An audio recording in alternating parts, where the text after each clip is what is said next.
আসসালামু আলাইকুম রহমতুল্লাহি ওয়া বারাকাতু। আজকে আবার একটি নতুন ভিডিও নিয়ে হাজির হয়েছি।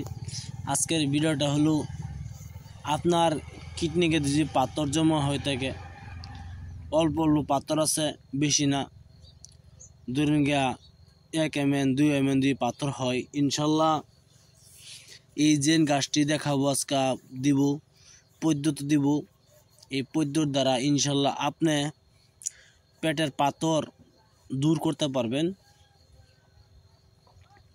পেটের পাথর দূর করতে পারবেন ইনশাল্লাহ। দেখবেন আপনার পেটটা ঠান্ডা হবে, পেটটা পরিষ্কার হবে। এই পাথর শিলা গাছ, এই পাথর শিলার গাছ দিয়া আপনি কেমনে পেট থেকে পাথর বাহির করবেন, বাইঙ্গে চুরমুর করে বাইঙ্গে বাহির করবে এই পাথর শিলা গাছ। এটার লগে আরেকটি ওষুধ দিব, অবশ্যই একটি খাবেন ইনশাল্লাহ। দেখবেন আপনার পেটে পাথর দূর হয়ে যাবে।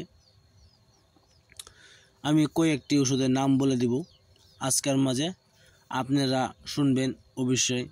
এই পাথর শিলা পাথর দ্বারা আপনার পেটে যদি পাথর থাকে তো পাথর ভেঙে চুরমুর হয়ে বেশি বেড়ে যাবে।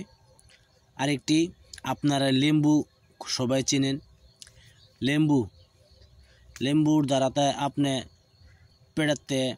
পেটে আপনার যদি তেল জমে হয়ে থাকে তো খালি পেটে লেম্বু খাবেন, জুস বানাইয়া প্রতিদিন খাবেন, হিসাবে খাবেন, বাহিরে খাবেন না।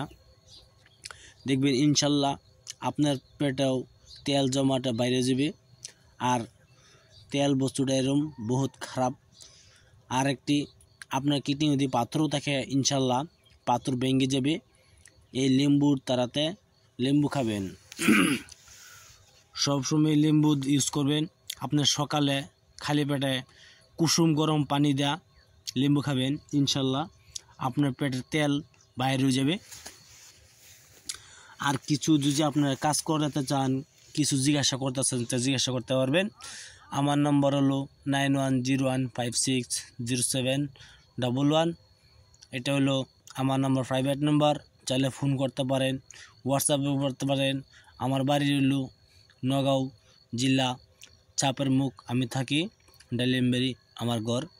ইনশাল্লাহ কিছু যদি পদ্ধতি জিজ্ঞাসা করতে পারেন তা জিজ্ঞাসা করতে পারবেন ইনশাল্লাহ। আমি ওর যদি জানা থাকে আমি আপনার উত্তর দিব ইনশাল্লাহ। আপনারা ভিডিও দিয়ে ভালো লাগে একটা সাবস্ক্রাইব করবেন, শেয়ার করবেন, লাইক করতে ভুলবেন না।